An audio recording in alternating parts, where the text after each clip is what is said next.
Hello Dev, estamos de volta. Hoje nós vamos ver aqui sobre a função switchCase, que também é uma função de controle de fluxo e bem semelhante aí ao if-else que a gente viu na última aula, no último vídeo. Esse foi o conteúdo do último vídeo. Mostrei para vocês aí como funciona o if-else. Porém eu coloquei ele dentro dessa classe Flow Control que eu criei para a gente conseguir usar as funções separadamente, né, para ficar organizadinho aqui e também para já ir vendo sobre programação orientada a objetos, né? Já vamos ir aplicando os conceitos aí de PO, beleza? Vou criar aqui um método para a gente usar, para a gente colocar aí ó, o nosso conteúdo sobre a função switchCase.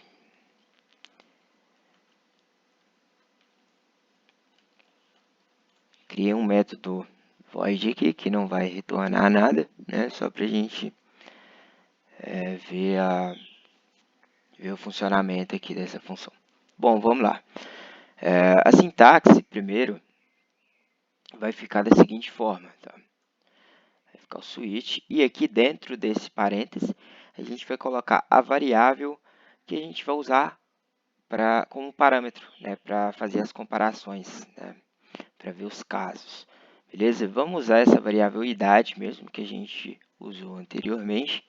Tá? E aqui agora a gente vai colocar os cases, tá? Por exemplo, case 1, case 2, eita, case 2, vamos colocar aqui dois casos e um default aqui que vai ser semelhante àquele else que a gente fez, né?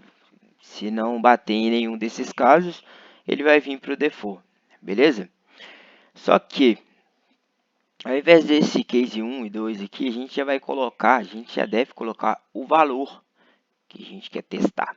Tá? Então, por exemplo, no caso de idade, a gente quer ver se é menor de idade, se é maior, se é pessoa idosa e tudo mais. Vamos colocar aqui, case less than 18, aqui. Beleza. Menor do que 18. Se for menor do que 18, vamos colocar aquela clássica aqui, é de menor. Beleza? Em todo case, a gente precisa ter um break, tá? Esse break aqui, ele vai fazer a interrupção aí da função. Então, quando ele entrar dentro de um case, ele vai executar ali o que está dentro daquele case, no caso, é esse writeLine que a gente colocou, e ele vai jogar esse break aqui para ele sair do switch, beleza? Então, já colocamos aqui case menor do que 18, agora a gente precisa validar se está entre 18 e 60, né? Então, se for maior ou igual a 18, detalhe pequeno aqui, a gente não, nesse caso do switch, que a gente não utiliza o e-comercial para fazer esse i ou os dois pipelines aqui para fazer a função de OR, tá? A gente vai usar a escrita mesmo. Então, end menor do que 60.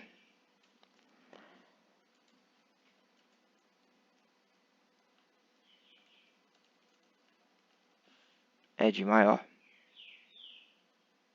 certo? Vamos colocar o break.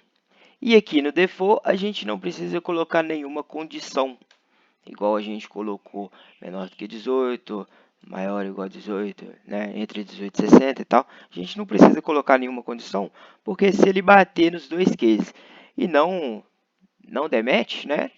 Ele vai bater que não deu, bateu que não deu, ele já vai vir logo para o default. Então, por isso que o default a gente coloca aí no último caso. Beleza? Então, se ele chegar aqui no default, é porque é idoso.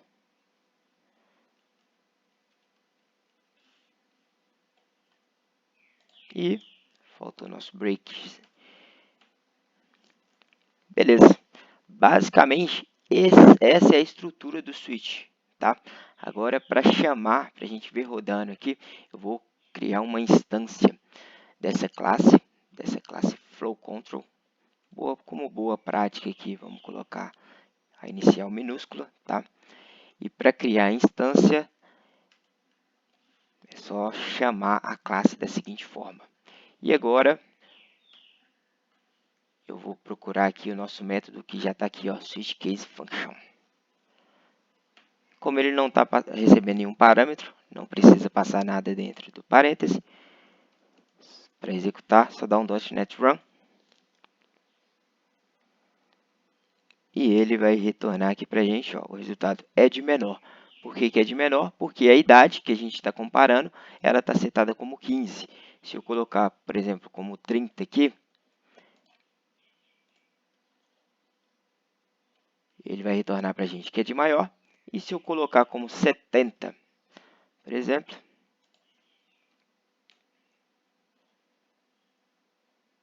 retornou que é idoso. Então é isso aí, galera. Vídeo de hoje bem objetivo, bem simples. A gente viu sobre o Switch Case. E se você ainda não se inscreveu no nosso canal, já se inscreve aí. Que nós vamos... A ideia aqui é a gente passar por todas as funções aí. Beleza?